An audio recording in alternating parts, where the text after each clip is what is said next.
हम लखनऊ में हैं और ये चौथा चरण चल रहा है और यहाँ पर मतदान हो रहा है लखनऊ यूनिवर्सिटी के कला एवं शिल्प महाविद्यालय, यानी जिसको आर्ट कॉलेज सिंपल भाषा में कहते हैं। यहाँ सिक्योरिटी के चाक चौबंद इंतज़ाम किए गए हैं। यहाँ पर बूथ लगाया गया है, लोग वोटिंग कर रहे हैं और वोटिंग करने के बाद में लोगों से हम बातचीत करेंगे। सबसे पहले आपको ये बता दें कि कुल 9 ज़िलों पर मतदान हो रहा है, जिसमें से 60 विधानसभा की सीटें हैं। उसमें से पीलीभीत है, लखीमपुर है, उन्नाव है, बांदा है और ख़ुद लखनऊ है और इसके अलावा कुल 9 ज़िले हैं टोटल। तो हम इस वक्त लखनऊ में खड़े हुए हैं, लखनऊ के उत्तरी विधानसभा में, और वोट करने के बाद कुछ लोग हमारे साथ खड़े हुए हैं, उनसे बातचीत करेंगे, समझने की कोशिश करेंगे कि आखिर इन लोगों ने किन मुद्दों पर वोट किया है। सबसे पहले अपना नाम बताइए। रोमाना जी, मुझे बताइए कि आप लोगों ने किस मुद्दे पर वोट किया है? हम साइकिल को। नहीं, मुद्दा क्या था, किस मुद्दे को लेकर के? आपके लिए सिक्योरिटी का मामला था या आपके लिए कोई रोज़गार का मामला था, कानून व्यवस्था का मामला था, या आपके लिए महंगाई का मामला था, या आपके लिए हिंदू मुसलमान का मामला था? किस मुद्दे पर आप लोगों ने वोट किया है? चलिए कोई बात नहीं है, थोड़ा सा मुझे बताइए, अपना नाम बताइए। मेरा नाम इरफान है। इरफान भाई, किस मुद्दे पर वोट किया?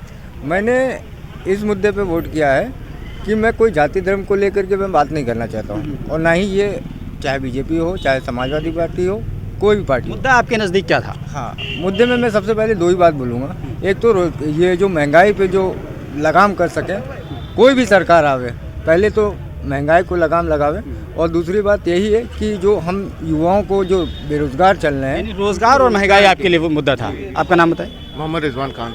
रिजवान भाई, क्या मुद्दा था? मुद्दा यही बेरोजगारी था, सबसे बड़ा मुद्दा हम लोग, और महंगाई जो आजकल बढ़ी जा रही है, यही मुद्दा। ठीक है, और आप लोगों के लिए ये हिंदू मुसलमान का मुद्दा कोई मैटर नहीं कर रहा? नहीं, वो कोई मैटर नहीं है, लेकिन हो रहा है, कर रहे हैं लोग, हम लोग को उस पर कोई प्रभावित नहीं कर रहा है। ठीक है, और आप लोगों से जी आप अपना नाम बताइए। देवेंद्र वर्मा। हाँ जी वर्मा जी, क्या हाल चाल है? थोड़ा सा मुझे बताइए। क्लास भैया। और कहाँ से हैं आप? लखनऊ से ही भैया। ये लखनऊ नॉर्थ से? जी मेन क्या मुद्दा था? मुद्दा ये है कि भैया इनका काम करने का जो नजरिया है बिल्कुल सही है, इसीलिए हम लोग ने वोट इनको दिया। यानी बीजेपी का बिल्कुल सही, और इन्हीं का समर्थन करते हैं। लेकिन इनका नजरिया तो ये तो हिंदू मुसलमान करते हैं। नहीं, वो तो बात आपकी अलग ही है, लेकिन काम करने के तरीका आप सही रखिए तो हिंदू मुसलमान से कुछ नहीं होता। अगर अखिलेश भी ये काम सही रखते हैं तो उनको भी वोट दिया जाता, ऐसी कोई बात नहीं होती है। आप लोग मतलब भावनात्मक मुद्दों पर बात नहीं करते हैं, आप लोग केवल काम के मुद्दे पर, नजरिए मुद्दे पे बस ये बात है कि हर आदमी अब जागरूक हो रहा है। आपने देखा होगा पिछले साल 60% वोट गया है, आज की डेट में 80% वोट जाने वाला है इनका। मानते कि नहीं? तो यहाँ से कौन जीतेगा? डॉक्टर नीरज बोरा जीत जाएंगे? बिल्कुल जीत जाएंगे, वो सीट निकाल लेंगे। बेहतर है। क्या नाम है अपना? नंबर प्रीति सिंह। किस मुद्दे पर आप लोग वोट कर रहे हैं? क्योंकि महिलाओं का एक बड़ा चंक है, वोट चंक है यहाँ पर, आधी आबादी है, आप महिला हैं, आप युवा हैं, आपको तो कई सारे आपके सामने विकल्प हैं। रोज़गार का मामला है आपके सामने, सिक्योरिटी का मामला है।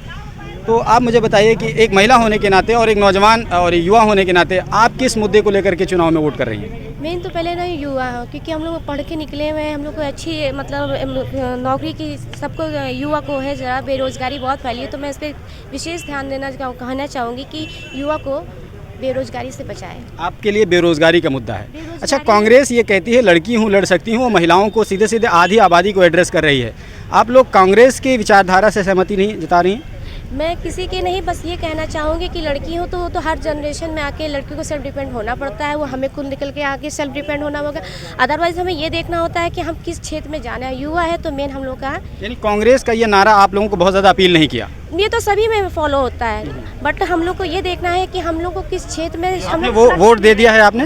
हाँ, वोट दे दिया, ये मेरा वोट है, मैंने दिया हुआ है। ओके, तो बेसिकली आपका वोट गुप्त है, कॉन्फिडेंशियल है। मैं नहीं पूछूंगा किसको दिया, लेकिन इतना ज़रूर पूछूंगा कि किन मुद्दों पर आपने दिया था। आपने सिक्योरिटी का, जो महिलाओं की सिक्योरिटी का मामला है, उसको ज़हन में रखा था? मेन तो बेरोजगारी है, चाहे लड़की हो चाहे लड़का हो, सबके लिए इक्वल है। उसके बाद में हम इसके बाद में बोलेंगे कि हाँ, लड़कियों की सुरक्षा और लड़कियों की सुरक्षा में बेरोजगारी की बात आप कर रही हैं। अभी 69,000 शिक्षक भर्तियों को लाठी मारी गई थी। नहीं हुआ है, हम भी तो उसी में हैं। हम तो 72,000 वाली में से हैं। अभी तक वो भी फुल नहीं हुई है। हम लोग तो बेरोजगारी और बीएड किए हुए हम लोग को आज के 2011 में किया है। टीटी भी पास आउट है और कितनी तो एक्सपायर हो गई, लेकिन ये सरकार आई तो उन्होंने कहा कि हाँ एक्सपायर नहीं होगी वो, और वो आप लोगों का देखा जाएगा। आपने बोला हमने बीएड किया हुआ है, टीटी भी किया हुआ है। योगी जी की भाषा में कहें तो कहते हैं कि हमारे प्रदेश में लोग योग्य नहीं, हम तो रोजी देना चाहते हैं, रोजगार देना चाहते हैं, लेकिन योग्य नहीं है। आपने बोला हम बीएड किया है, जाहिर बात है आपने हाई स्कूल किया, इंटर किया, ग्रेजुएशन किया, बीएड किया, टीटी किया, उसके बावजूद म्यूजियम डायरेक्टर ओके, उसके बावजूद भी आप योग्य नहीं है योगी जी की भाषा में, आप योग्य हैं कि नहीं? हम लोग ने तो इंटरनेशनल सेमिनार सब कुछ किया हुआ है। अब वो वैकेंसियाँ आती हैं, ये तो हम लोग क्या करें, हम तो कहेंगे म्यूजियम में जरा थोड़ा ध्यान दिया जाए। म्यूजियम। अपना नाम बताइए जरा सा। प्रियंका सिंह। प्रियंका सिंह, ये वैकेंसी तो थी 69,000, और कैसी वैकेंसी आपको चाहिए? अब उसमें नहीं हो पाया, नहीं हमारा वो उसमें पहुंच पाए। हाँ, और अच्छा, ये नौजवानों को जो लाठी मारी गई उस पर आप क्या कहेंगे? ये तो बहुत गलत बात है, किसी को मारने का हक महिलाओं को घसीटा भी गया था, ये तो बहुत ही गलत बात है, क्योंकि हम लोग को भी अपनी बात बोलने का हक। आप लोगों ने जब वोट डाला है, आपने, आपके हाथ में निशान लगा है, जी हाँ, इनके हाथ में भी निशान लगा है, जब आपने वोट डाला है तो ये तमाम चीज़ें जहन में थी कि नहीं? क्योंकि एक युवा होने के नाते, एक महिला होने के नाते भी, तो आप लोगों के दिमाग में ये तमाम चीज़ें थी कि नहीं? थी, बहुत चीज़ें थी कि इस समय महंगाई इतनी है कि इसका कोई हिसाब नहीं, और बेरोजगारी की वजह से अभी हम भी कुछ नहीं कर रहे, बेरोजगारी है।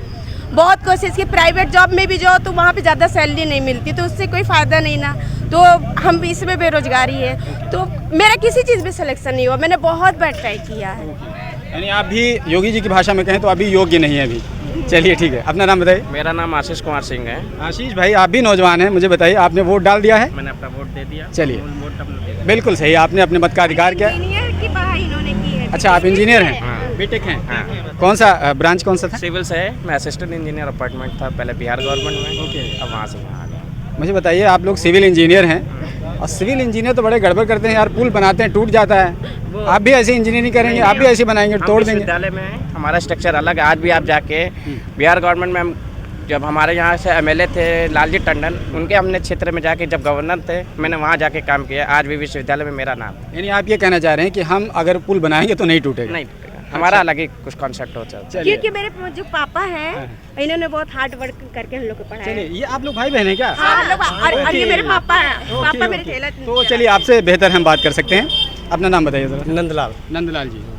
नंदलाल जी, मुझे बताइए कि योगी जी का काम आपको ज़्यादा प्रभावित कर रहा है, या अखिलेश जी का 2012 से 2017 का काम आपको ज़्यादा प्रभावित? अखिलेश का सभी का काम हमें भाता है। सबसे ज़्यादा प्रभावित किसने किया? सभी का, वो योगी जी का, ये महिलाओं को सुरक्षा देते हैं। अच्छा। हाँ, ये ज़्यादा आपके हिसाब से सबसे ज़्यादा बेहतर काम किसने किया, योगी जी ने या अखिलेश जी ने? ये तो हमने देखा नहीं कि मतलब, ये हमने घूमा नहीं कि मतलब पुल कहाँ बना कहाँ नहीं, तो इतनी जानकारी नहीं रखते, पढ़ा लिखा नहीं हूँ, बस इतना जानता हूँ मैं। हमारे 4-5 बच्चे हैं। बच्चे हैं, अभी बेरोजगार हैं, आपको उम्मीद है कि सरकार अगर योगी जी की रिपीट कर जाएगी तो रोजगार मिल जाएगा, या अखिलेश यादव की सरकार आ जाएगी तो रोजगार मिल जाएगा? आपको लगता है किसकी सरकार आ जाए तो रोजगार मिल जाएगा?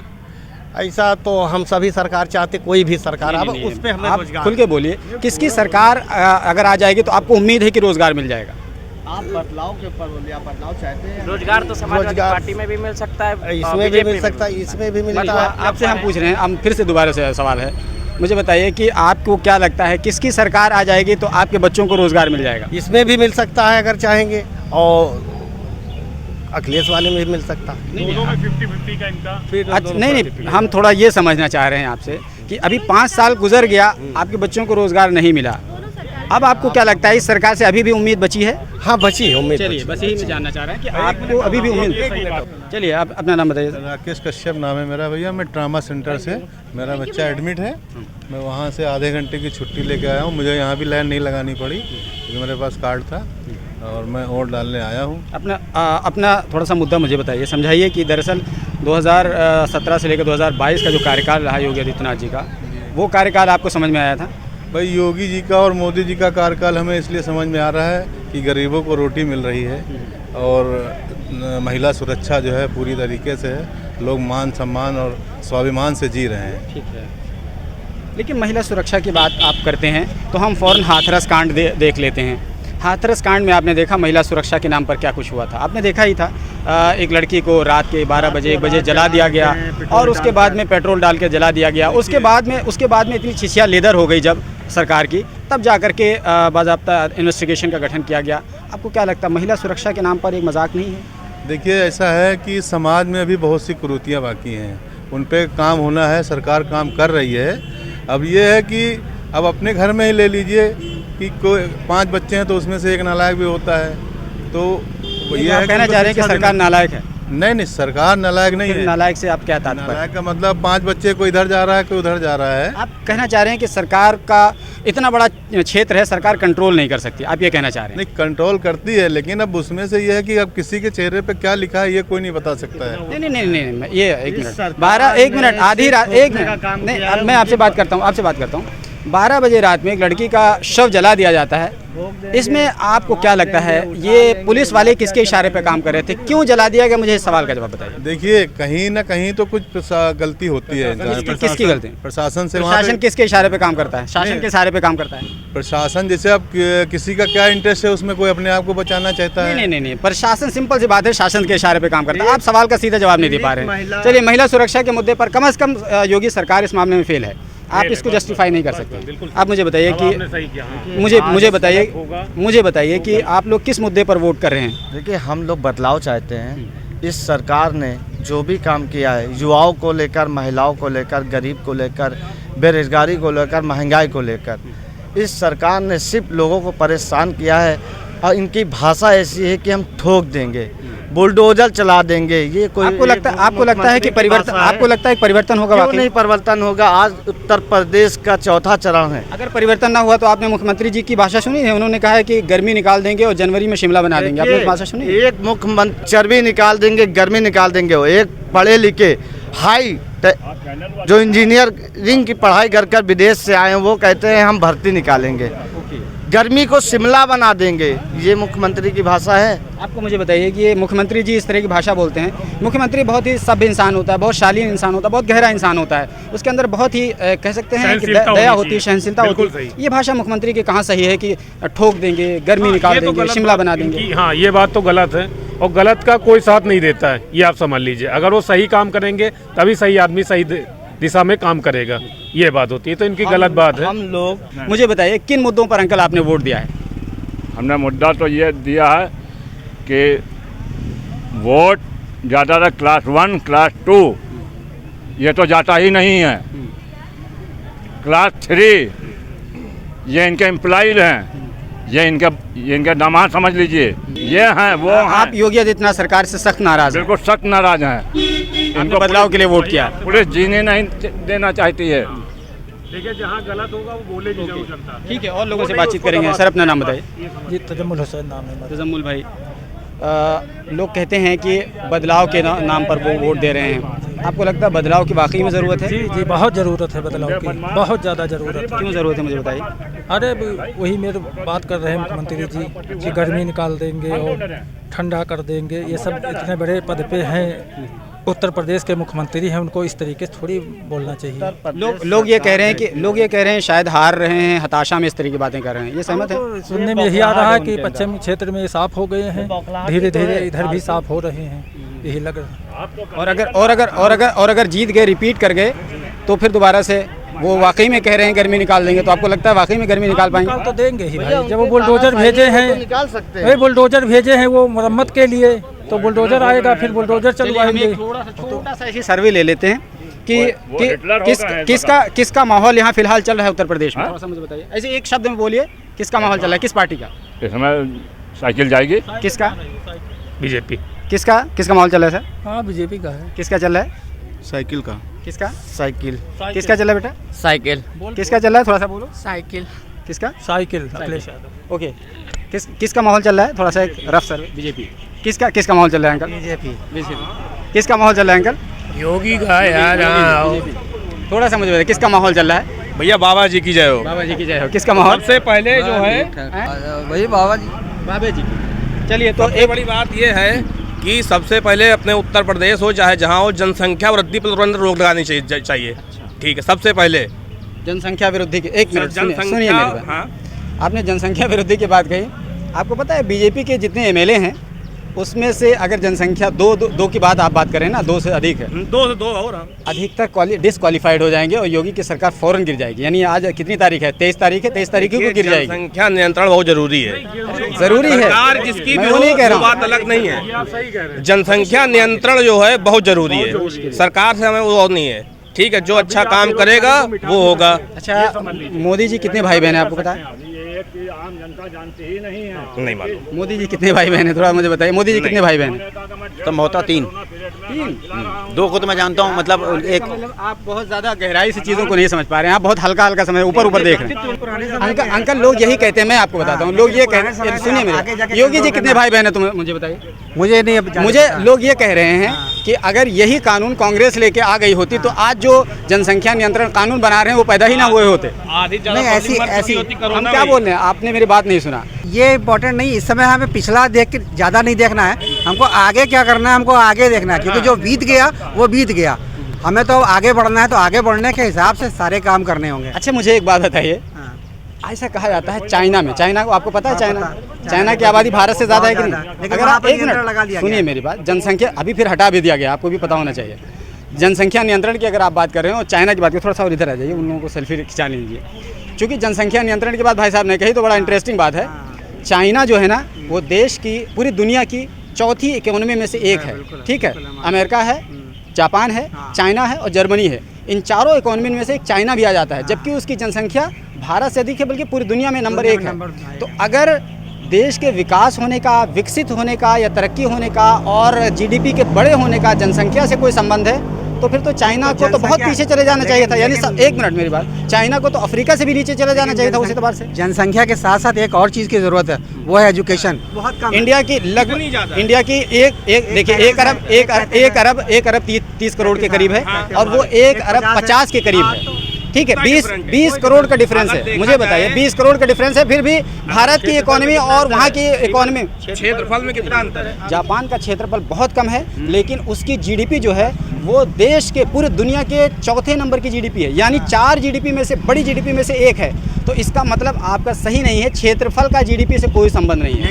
एक मिनट, क्योंकि अगर क्षेत्रफल का, एक मिनट सुनिए, अगर आपकी इस बात से कोई नहीं सहमत होगा, क्योंकि क्षेत्रफल का अगर जीडीपी से संबंध होता तो जापान की मिसाल सामने ना लाई जाती, तो ये कोई भी पढ़ा लिखा व्यक्ति फौरन इसको एक्सेप्ट कर लेगा। अगर जरूरत है, अगर जापान अगर इम्प्रूव कर रहा है तो सिर्फ एजुकेशन की वजह से। आपकी इस बात से पूरी तरीके से हम सहमत हैं, लेकिन देखिए बहुत सारी बातें निकल कर सामने आ रही हैं। देखिए मैनेजमेंट बहुत बड़ा फैक्टर है। देखिए अगर हम अपनी पॉपुलेशन को चाहें तो कैश कर सकते हैं, लेकिन अगर डिसमैनेजमेंट होगा तो कम जनसंख्या होगी, फिर भी दिक्कतें आ जाएंगी। मुझे बताइए, अपना नाम बताइए। जी प्रवीण शर्मा जी, किस मुद्दों पर चुनाव लड़ रहे हैं? मेन तो देश की सुरक्षा है, उससे देश की या प्रदेश की? देश की, सबकी। अगर प्रदेश सुरक्षित, आप लोग जब वोट करते हैं तो अगर प्रदेश सुरक्षित रहेगा तभी देश सुरक्षित रहेगा। आप लोग जब वोट करते हैं तो नेशनल मुद्दों को ध्यान में रख के करते हैं या स्टेट के मुद्दों को ध्यान में? मेन तो नेशनल मुद्दे रहते हैं, मेन तो प्रायोरिटी जो है नेशनल मुद्दे ही रहते हैं। आपके गली में कूड़ा भरा हो, आपके मोहल्ले में सड़कें ना बनी हों, आपके, एक मिनट, आपके इलाके में ये सब सेकेंडरी चीज़ है, लेकिन अभी जो है इस गवर्नमेंट में कूड़े वाली समस्या इन्होंने खत्म कर दी है। अपने नेशनल मुद्दे की बात करें, हम थोड़ा सा आपसे बात कर लेते हैं। नेशनल मुद्दा पेट्रोल डीजल आ जाता है, मुझे एक बात समझा दीजिए, पेट्रोल और डीजल के दाम क्यों नहीं घट रहे हैं? पेट्रोल डीजल के दाम नहीं घट रहे हैं तो, और अभी क्यों नहीं बढ़ रहे हैं, थोड़ा मुझे बताइए। ये तो सोचना पड़ेगा, लेकिन क्यों नहीं बढ़ रहे हैं, थोड़ा सा मुझे बताइए। अभी फिलहाल पेट्रोल डीजल के दाम 95 रुपये पे क्यों रुके हुए हैं? बहुत दिनों से रुके हुए हैं। क्या वोट, जो वोटिंग हो रही है इसलिए? सरकार कोई भी हो, मगर ये देखिए हमने जो सवाल किया आपने बताया, पेट्रोल और डीजल के दाम, अरे वो तो इलेक्शन की वजह से, ये बिल्कुल सही बात है। इलेक्शन के बाद फिर बढ़ जाएंगे, घट भी सकता है। नहीं बढ़ेंगी, नहीं बढ़ेंगी, ठीक है, बढ़ेंगी। आप लोगों, इसका मतलब आप लोगों के अंदर पॉलिटिकल मैच्योरिटी कम है, अब मुझे ऐसा समझ रहा है, और बहुत सारे लोग हमारे दर्शक समझ रहे होंगे, या तो आप लोगों को कहेंगे या तो बहुत ही घोर भक्त हैं, या तो फिर पॉलिटिकल मैच्योरिटी नहीं है। हाँ एग्जैक्टली, जिन कहा जाता है ना। देखिए सुनिए मेरी बात, सुनिए मेरी बात, कमाने के अवसर होने चाहिए। सुनिए मेरी बात, अगर पैसा आ रहा सुनिए मेरी बात, 100 के 150, बिल्कुल आपकी बात सही है। सुनिए मेरी बात, देखिए कहा यह जाता है, जिनका पेट भरा रहता है या जिनका टेबल के नीचे का पैसा होता है उनको कोई दिक्कत नहीं होती है, 200 नहीं 400 500 1000 रुपया लीटर बढ़ा है। लेकिन एक आम आदमी जो रिक्शा चलाता है, बहुत मेहनत से पैसे कमाता है, उसके लिए तो सर बहुत दिक्कत की बात है। नहीं, बिल्कुल दिक्कत की बात है, लेकिन देखिए यहीं पे बात आती है स्किल होने की। अगर आप स्किल हैं तो आप ज़्यादा पैसा कमा लेंगे, आप अनस्किल हैं तो आप नेचुरल सी बात है पैसा कम कमाएंगे और फिर आप अफोर्ड नहीं कर पाएंगे, हो सकता है। ठीक है, तो हमारा तो स्किल और एजुकेशन पे ही फोकस है। अगर आप स्किल्ड हैं, आपके हिसाब, आपके एक मिनट, आपके हिसाब से साइकिल चलाइए, कोई दिक्कत नहीं है। आपके हिसाब से साइकिल चलाइए, लेकिन पेट्रोल है, पेट्रोल बहुत महंगा है। सस्ता कहाँ पे हुआ आज तक के? सस्ता कहाँ से हुआ?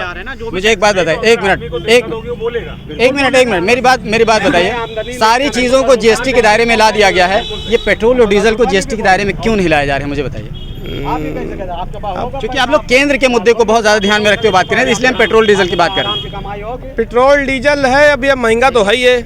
नहीं, ऐसा आप मुद्दे पे बात नहीं कर पा रहे हैं। पेट्रोल डीजल पे जो टैक्स वगैरह लग रहे हैं ये पहले से लग रहे हैं। देखिए, आपने कहा कि कांग्रेस के ज़माने में भी टैक्स लगता था। मेरा आपसे सवाल ये है कि कांग्रेस के ज़माने में मनमोहन सिंह की जब सरकार थी, तो आपको पता होना चाहिए कि जो एक बैरल जो पेट्रोल आता था, तेल आता था, कच्चा तेल, एक बैरल कच्चा तेल जो आता था वो लगभग $115 में आता था, और अभी फ़िलहाल कितने में आ रहा है? $70 से $75 के बीच में आ रहा है। मुझे एक बात बताइए कि यानी कच्चा तेल कम, आप मेरे सवाल पूरा नहीं हो रहे हैं। कच्चा तेल कम हो गया, उसके दाम कम हो गए, उसके बावजूद भी यहाँ पर दाम बढ़ गए हैं। आप ये जो वेट की बात कर रहे हैं, टैक्स की बात कर रहे हैं, तो उस हिसाब से तो ये होना चाहिए, कि दाम घट गए हैं अगर कच्चे तेल के, तो और कम होना चाहिए।